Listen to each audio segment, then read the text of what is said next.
Olá, pessoal. Vamos dar prosseguimento ao nosso curso e a gente vai falar, continuar falando da NBC, das NBCs TSPs, que são as normas aplicadas ao setor público, essas que foram editadas a partir de 2017, visando, harmonizar as normas brasileiras com as normas internacionais e também alguns pontos que constam nos procedimentos contábeis patrimoniais do MCASP. É sempre importante lembrar que o MCASP, esse novo MCASP, esse MCASP, oitava edição, que é válido para 2019, ele basicamente ele já incorporou nessa parte, que é a segunda parte do manual, os procedimentos contábeis patrimoniais, essas normas novas que foram publicadas recentemente, que são as famosas NBCs TSP. Então é isso que a gente vai estudar, a gente está estudando os principais pontos. Basicamente, a gente vai começar trabalhando a NBC TSP 01, ok? Então, é essa que a gente vai trabalhar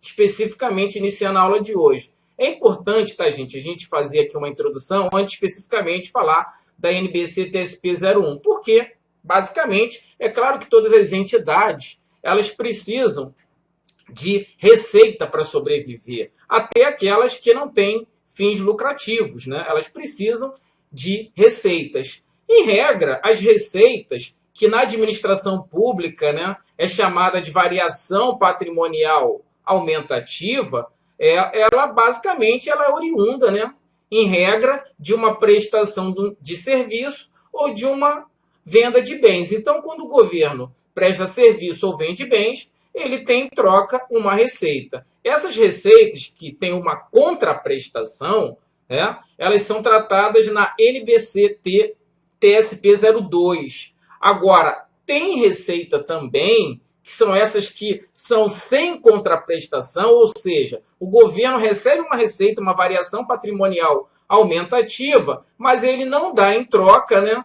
um bem ou um serviço. Não tem uma contraprestação. Então, nesse caso, são receitas sem contraprestação que vão ser tratadas nessa norma que a gente vai começar a estudar agora. É importante sempre destacar que o governo, principalmente o governo, a grande parte das receitas são oriundas de transação sem contraprestação. Então, basicamente, é esse ponto que a gente vai estudar agora, Quais são essas receitas sem contraprestação, quais são os procedimentos contábeis oriundos a essas receitas. Bom, então a primeira coisa que a gente tem que lembrar é a questão da receita, Então, o que é a receita? Só para a gente fazer essa lembrança. Então, a primeira coisa que a gente tem que lembrar é que o MCASP, ele chama a receita, tá, gente, de variação patrimonial aumentativa. E o que é a variação patrimonial aumentativa? É aquela que decorre de uma operação que vai, no final, aumentar a situação líquida. E operações que aumentam a situação líquida são aquelas que ou aumentam o ativo ou reduzem o passivo. Então, quando você tem uma operação que aumenta o ativo ou reduz o passivo, você vai ter, consequentemente, um aumento da situação líquida, ok? Então, por exemplo, quando o governo recebe um bem e não dá nada em troca, ele aumenta a sua situação líquida patrimonial. Quando o governo, por acaso, uma obrigação que o governo tem a pagar é extinta, ele passa a ter menos passivo. E, consequentemente, se ele tem menos passivo, ele aumenta a situação líquida dele. É sempre importante lembrar, quando eu falo em situação líquida, em termos contábeis, é aquela diferença entre o ativo e o passivo, É a questão que envolve lá o PL, o patrimônio líquido, Então, quando você aumenta o ativo, você aumenta a situação líquida se não tiver uma contrapartida. A mesma coisa, quando você reduz um passivo, a diferença também vai ficar maior entre o ativo e o passivo e você vai aumentar a sua situação líquida. Então, receber um bem em doação aumenta o ativo, porque só tem ganho. Um passivo deixou de existir por algum motivo. Você tem também aumento da situação líquida, porque você diminuiu suas obrigações, o seu passivo. Consequentemente, vai aumentar a sua situação líquida. Então, é esse raciocínio contábil que você tem que ter inicialmente para a gente conseguir ir bem nessa aula que a gente vai estar começando agora. Então, essa NBC TSP 01 trata da receita de transação sem contraprestação. Então, vamos lá. O que é uma transação sem contraprestação? É a primeira coisa que a gente tem que visualizar. Então, vamos fazer a leitura aí do texto para a gente identificar. Em geral, é aquela em que a entidade recebe ativos ou serviços ou tem passivos extintos, em contrapartida, entrega ou um valor irrisório ou nenhum valor em troca. Vamos continuar fazendo a leitura, depois eu vou fazendo aqui algumas explicações. Considera-se ainda como transação sem contraprestação a situação que a entidade fornece diretamente alguma compensação em troca de recursos recebidos, mas tal compensação não se aproxima do valor justo, dos recursos recebidos. Então, até naquela operação em que é oferecido, né, em que a entidade fornece alguma compensação em troca dos recursos recebidos, mas tal compensação não se aproxima do valor justo dos recursos, isso também é considerado uma transação sem contraprestação. Vou sair aqui da tela, já saí, né, para a gente exemplificar. Então, a primeira coisa que eu quero alertar para vocês, que às vezes tem contraprestação, mas se essa contraprestação for um valor irrisório, ou essa contraprestação não se aproximar do valor justo dos recursos recebidos, né, essa transação que resultou essa receita também vai ser considerada sem contraprestação. Então, se não teve contraprestação, não foi oferecido nenhum valor em troca, receita sem contraprestação. Se for um valor irrisório, receita sem contraprestação. Se for um valor cuja compensação não se aproxima do valor justo dos recursos recebidos, também é uma receita sem contraprestação. Então, cuidado, tá, gente? Então, vou pegar aqui um exemplo, tá? Só para a gente entender melhor, né? Vamos supor que um terreno, no valor, quando eu falo valor justo, para ficar melhor, né, visualizado, seria o valor de mercado do terreno. Né? Vamos supor que um terreno tem um valor de mercado lá de 100 mil, beleza? E aí, o proprietário desse terreno resolve doar esse terreno para o governo. Então, vamos supor que uma determinada pessoa, que eu vou chamar aqui de terceiros, resolve pegar esse terreno e doar para o governo. Fez uma doação, mas fez uma doação pelo valor simbólico. Ele falou assim, não, eu não vou doar totalmente de graça, não. Eu vou doar por 5 mil reais para o governo, né, esse terreno, que tem um valor justo, um valor de mercado de 100 mil. Gente, apesar de ter essa contraprestação de 5 mil, isso é um valor irrisório, ou isso é um valor que não se aproxima do valor justo. Então, basicamente, nesse caso, o que a gente está vendo aqui? Que a compensação foi menor que o valor justo, né? Nesse caso, o valor justo foi de 100 mil e a compensação foi um valor quase que irrisório de 5 mil reais. Então, nesse caso, também é considerado uma receita de transação sem contraprestação. Sem contraprestação, ok? Bom, então o governo, ele tem o que a gente chama na doutrina tributária de poder de império. Então, para ele obter receitas, ele pode usar esse poder de império, ou seja, obrigar o contribuinte a pagar determinados recursos para o governo e o governo, com isso, obter receitas para financiar, né, seus diversos gastos. E muitas vezes ele usa esse poder de império. Então, a maior parte, né, pode dizer assim, a grande parte da receita sem contraprestação decorre desse poder de império. Como, por exemplo, os tributos. Né? Os tributos, eles decorrem desse poder que o governo tem para impor que os contribuintes, que os cidadãos transfira recursos para o governo sem sem dar em troca uma prestação de serviços, né? Então, nesse caso, né, os benefícios econômicos ou potenciais dos tributos, eles são transferidos compulsoriamente para o governo e aí o governo obtém essas receitas. Eu só quero aqui alertar, tá, gente, que muita gente pensa que o tributo está atrelado a uma prestação do serviço ou um fornecimento de um bem. Não tá, gente?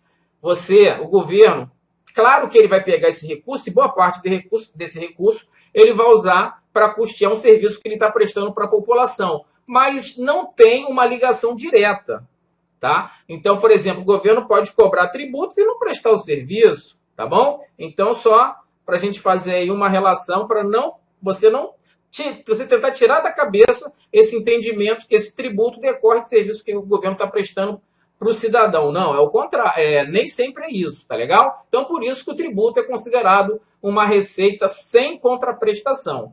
A mesma coisa, tá, gente? Vale para as multas. A multa também é uma imposição legal. Então, quando o governo aplica multas, né? Por exemplo, a multa de trânsito, que é bem simples da gente visualizar e lembrar, mas as multas são bem abrangentes, né? Inclusive até o próprio Tribunal de Contas pode aplicar multas e outros órgãos que têm esse poder legal de aplicar multas. Esses recursos entram para o governo, mas não tem uma contraprestação, né, em decorrência dessas multas aplicadas. Então, também são consideradas receitas sem contraprestação. A gente também tem as transferências. Hoje é muito comum um ente receber transferência de outro ente, uma entidade receber transferência de outra entidade, sem ter lá uma contraprestação. Então, como aqui eu posso botar como exemplo, né? Por exemplo, as transferências voluntárias.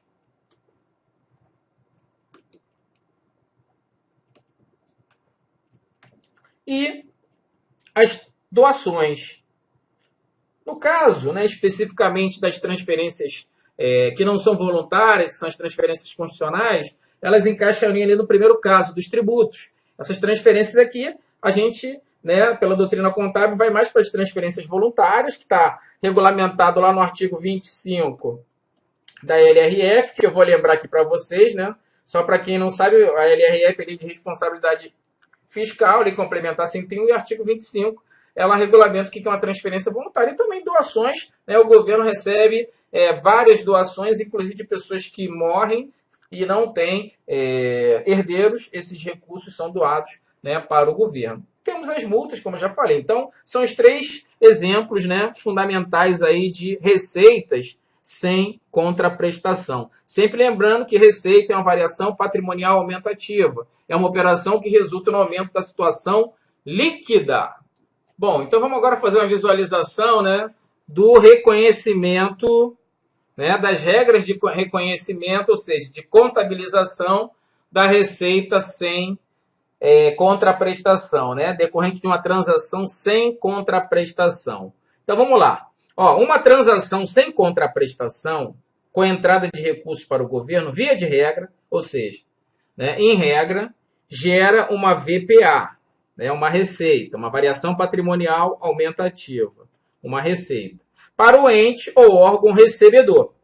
Em contrapartida, a entrada de recursos provoca a contabilização de um ativo. Contudo, a transação pode gerar custos, o que implica na necessidade de contabilização de uma variação patrimonial diminutiva, uma VPD. Como exemplo, a remuneração da rede bancária pela prestação de serviços de recebimento dos pagamentos de tributos pelos contribuintes. Nesses casos, deve fazer a contabilização dos custos necessários ao recebimento ou fornecimento do item do ativo por meio da VPD correspondente. Então, só para a gente acrescentar aqui, né, vamos supor que um determinado município tem lá uma receita, né, com IPTU, Imposto Predial Territorial Urbano, é um tributo, uma receita no valor de 100 mil. Então, essa aqui é a receita, no valor de 100 mil. Então, quando ele recebe essa receita, vamos supor que ele arrecadou essa receita, ele vai debitar a conta caixa, que está aumentando, né, e ativo quando aumenta, debita, e creditar uma variação patrimonial aumentativa. Um exemplo, tá, gente? Porque pode ser que ele não esteja recebendo, que ele tenha feito o lançamento anterior, que é aquele lançamento de créditos tributários a receber. Estou botando aqui um lançamento simples, tá bom? Então, ele faz lá, ele reconhece um ativo contra uma VPA, né? Lembrar que caixa e ativo poderia ser um direito, né? Crédito tributário a receber se fosse o lançamento. Mas só que quando essa receita para ser arrecadada, ela tem um custo. Então vamos supor que o custo de arrecadação dessa receita, que o governo não presta serviço, não fornece bem. Mas vamos supor que nesse caso ele tem um custo de arrecadação que é o que a agência bancária cobra para arrecadar esses recursos. Então vamos supor que o custo de arrecadação dessa receita seja de R$ 1.000. Então, o que acontece? A partir do momento que ele reconhece a receita, a variação patrimonial aumentativa, e tem esse custo de arrecadação, ele tem que reconhecer esse custo de arrecadação como despesa, como variação patrimonial diminutiva. Então, ele vai ter lá uma despesa, e aí ele vai fazer o lançamento, nesse caso, de uma despesa, uma variação patrimonial diminutiva, e vai reconhecer, né, vamos supor que tenha sido paga, né, em dinheiro, caixa, essa variação, ou uma outra conta, o reconhecimento de uma obrigação. Tá legal? Então, nesse caso, né, ele vai reduzir lá o seu caixa e vai aumentar, vai ter uma variação patrimonial diminutiva. Aí muita gente está falando assim, pô, professor, estou com uma dificuldade nos lançamentos. Então, volta para a aula de lançamento para poder, né, debitar e creditar corretamente. E lembrar que conta de ativo, quando aumenta, debita, e quando diminui, credita. Tá legal? Então, nesse caso, o lançamento correspondente seria basicamente, né, desse reconhecimento, nesse caso aí, de R$ 1.000. Então, é importante lembrar que sempre ele vai reconhecer a receita pelo valor bruto, 100 mil. E o custo correspondente, ele contabiliza como uma variação patrimonial diminutiva. Beleza? Então, só ficar atento a essas questões desse relacionamento da receita e dos custos que são gerados para obter essa receita. Ok? Bom, ressalta-se que há casos em que são observadas condições sobre ativos transferidos, o que pode gerar obrigações. Pode, não quer dizer que gera, pode gerar obrigações para o ente recebedor. Dessa forma, pode-se observar a necessidade de registro de um passivo. Então, pode ser, tá, gente, que uma dessas obrigações elas gerem um passivo. E a gente tem que fazer essa visualização. Quando for feita a contabilização, né, de um ativo sem contraprestação, se existe alguma condição. Bom, especificações sobre ativos transferidos. O que é isso, né, segundo o MCASP? São termos legais ou regulamentares ou contratuais que se aplicam ao uso de um ativo transferido por entidade externa à entidade que elabora as demonstrações contábeis. Então, pode ser que a pessoa que está transferindo, doando, por exemplo, um bem ou direito, ela estabeleça condições e especificações, né? E dependendo dessas especificações, elas podem gerar a necessidade de contabilizar um passivo. É isso que a gente vai visualizar agora.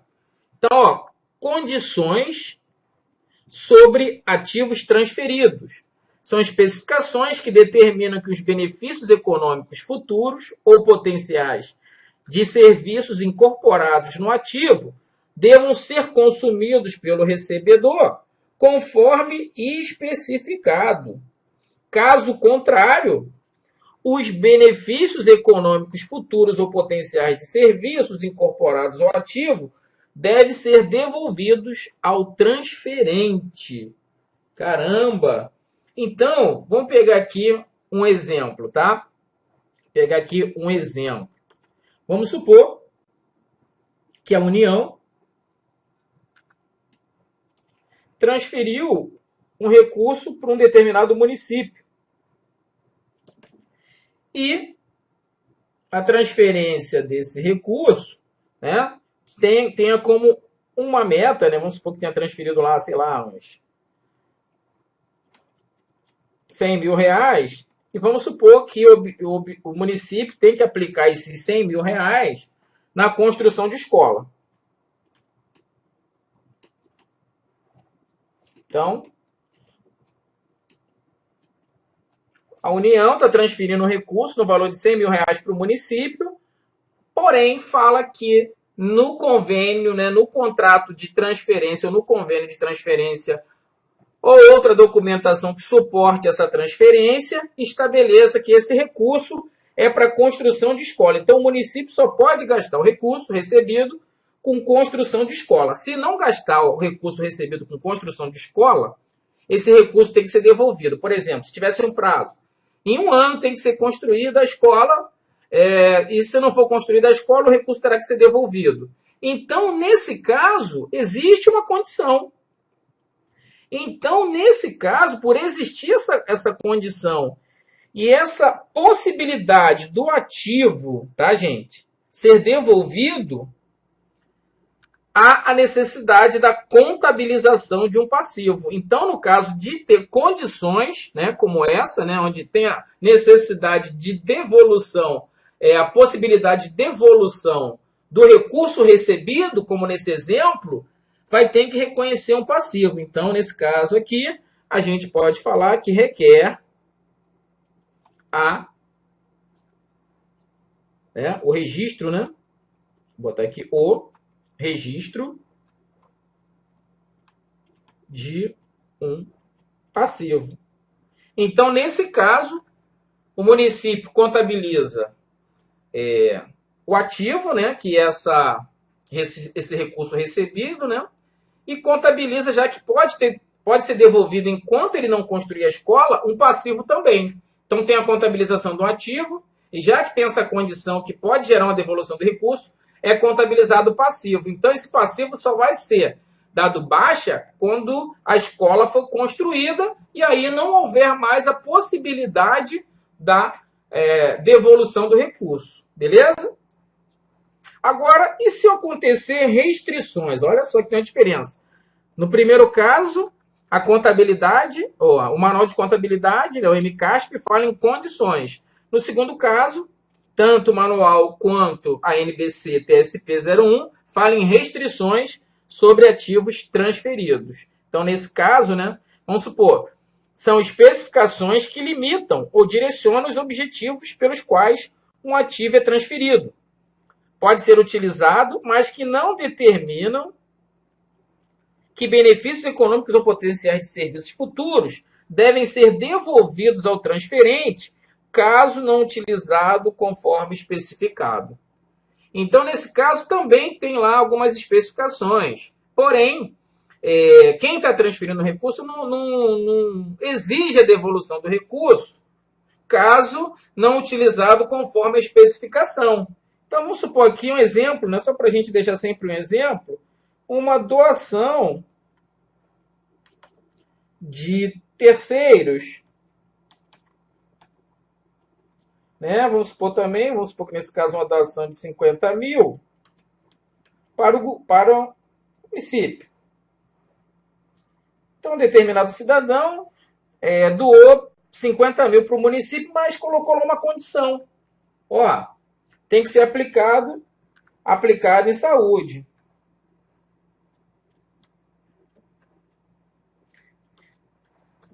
Bom, só que só está dizendo isso, é apenas uma especificação, né, de um direcionamento para o gasto. Tem que ser aplicado em saúde, mas não diz que se não aplicar em saúde, o recurso terá que ser devolvido. Então, nesse caso, não é condição. Nesse caso, é apenas uma restrição. Então, no caso de restrição, não, diferentemente da condição, não requer o registro de um passivo, ok? Então, nesse caso, só contabiliza o recebimento, o ativo, e não contabiliza o passivo. Maravilha? Então, é um detalhe aí que a gente tem que visualizar. Então, turma, só para a gente, né, fazer um resuminho, quando o governo recebe uma transferência, né, de terceiros, né, de outro ente, bom, em regra, ele só contabiliza o ativo, né? O recebimento daquela transferência, daquele ativo que foi transferido contra uma VPA, né, uma variação patrimonial aumentativa. Porém, se tiver algumas especificações direcionando, né, o uso daquele ativo, aí depende dessa restrição. Porque se ela for a condição, no sentido de que, se não usar para determinado fim, tem que devolver, aí essa possibilidade de tem que devolver, o que o ente tem que fazer que recebeu, o beneficiário? Ele tem que contabilizar um ativo e também contabilizar um passivo, do mesmo valor. E ele só vai dar baixa desse passivo quando ele cumprir as condições estabelecidas por quem transferiu. Beleza? Mas esse caso é só se tiver a possibilidade, né, no termo de transferência, de devolver os recursos. Agora, se foi feito, né, uma transferência, tem lá dizendo um destino, tem que ser aplicado em determinado serviço. Então, nesse caso, se só tiver isso, um direcionamento, uma restrição de uso, não pode ser usado para qualquer coisa, e somente para aquele destino para qual a transferência foi dada, então, nesse caso, não se fala em contabilização de passivo, não requer o registro de um passivo. Você só contabiliza o ativo, já que não tem risco de você ter que devolver esse recurso, ok? Bom, vamos visualizar agora a questão da mensuração, né, de ativos oriundos de transação sem contraprestação. Então, vamos lá. Olha só, vamos lá para a gente fazer essa visualização aí com calma. Então, olha só, um ativo obtido por meio de uma transação sem contraprestação deverá ser inicialmente mensurado pelo valor justo na data de aquisição. Então, ele é contabilizado não pelo valor que por acaso foi pago, né? Porque pode ter sido pago por um valor irrisório ou inferior ao valor justo. Tem que ser contabilizado pelo valor justo na data da aquisição. Cuidado, que tem ponto que fala que é na data do balanço, tem ponto que fala que é na data de aquisição. Então tem que ficar atento qual é a data que se refere, se é do balanço ou se é na data de aquisição.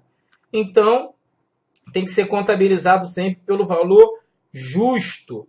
Exemplo, tá? Só para a gente entender, né, essa questão aqui, um exemplo. Vamos supor, né, que uma determinada pessoa ter feito aquela doação do terreno para o governo e o valor justo, entende-se aqui, o valor de mercado desse terreno era de 100 mil reais, mas a pessoa, né, só exigiu do governo que o governo pagasse um valor irrisório, um valor bem abaixo do mercado, de 5 mil reais. Então a gente já sabe que nesse caso, apesar de ter sido pago 5 mil reais, tem que ser contabilizado pelo valor justo, 100 mil. Então a contabilização sempre vai acontecer pelo valor justo e não pelo valor pago na aquisição. Maravilha?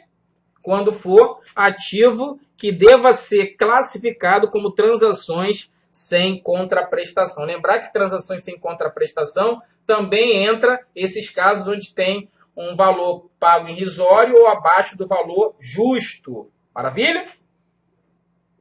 Vamos continuar. Caso o ente receba numa transação sem contraprestação um item que possua características essenciais de ativo, mas que não satisfaçam os critérios para reconhecimento, essa situação pode justificar sua evidenciação em notas explicativas como ativo contingente. O que é um ativo contingente? É um ativo possível, ou seja, ainda não existe, é possível que ele passe a existir, que resulta de um evento passado, né, que é o conceito de ativo, e cuja existência será confirmada pela ocorrência ou não ocorrência de um ou mais eventos futuros incertos, não completamente sob controle da entidade. Então, gente, apesar de o ativo contingente ter esse termo, esse conceito meio estranho, né? Mas vamos supor que o terreno, esse terreno, que foi a doação, fosse, por exemplo, a doação de um terreno que ainda está em disputa judicial. Então, disputa judicial pela propriedade. Então, nesse caso, apesar de o governo ter recebido o terreno, esse terreno, o governo ainda não pode dizer que ele tem o controle desse terreno, porque esse terreno depende de uma vitória numa disputa judicial. Então, ele tem um possível ativo, porque ele só vai ter esse ativo se ele ganhar disputa judicial, ou seja, esse evento futuro. Se esse evento futuro for positivo, que é a disputa judicial, ele vai ter o ativo. Mas se ele perder, ele não vai ter o ativo. Então, é um ativo duvidoso. Então, nesse caso, ele não contabiliza, e sim apenas faz uma nota explicativa sobre esse caso, já que não é um ativo de fato, é apenas um ativo contingente, ok? Então, turma, já para a gente ir conhecendo esses termos, né? Então tem que tomar cuidado, porque o governo, né, e qualquer entidade, para ela ter um ativo, ela tem que ter o controle desse ativo. Né? Ela tem que ter, não é a propriedade, que a propriedade, é claro, a propriedade já basicamente entende-se que a entidade tem um controle daquele bem. Mas pode ser também, tem alguns casos que tem um controle sem ter a propriedade. Mas nesse caso, né, do ativo contingente, quando aparecer um ativo possível, ele não deve ser contabilizado no balanço. E sim, apenas ser evidenciado em nota explicativa a existência desse ativo contingente. Porque ele não é um ativo certo, o governo ainda não tem um controle desse ativo. Então, ele não pode, né, contabilizar esse bem no seu balanço. Então, nesse caso do terreno, que foi doado, só que existia, né, a pessoa que tem a propriedade, só que tinha uma disputa judicial lá com outras pessoas que achavam que também era dona daquele terreno, e aí essa disputa judicial estava rolando. E aí o governo recebeu esse terreno, né, que foi doado por uma pessoa, e aí, para que aquele terreno ficasse de fato com o governo, depende dessa disputa judicial. Então, isso é um exemplo típico de um terreno que não é contabilizado no balanço, né, mas fica em nota explicativa como ativo contingente, porque é um ativo possível, né, caso o governo ganhe a disputa judicial, porém, ele só vai ser de fato um ativo quando a decisão for proferida a favor da pessoa que doou para o governo. Beleza? Então, isso é uma das situações que requer essa questão apenas de uma evidenciação em notas explicativas e não no balanço patrimonial.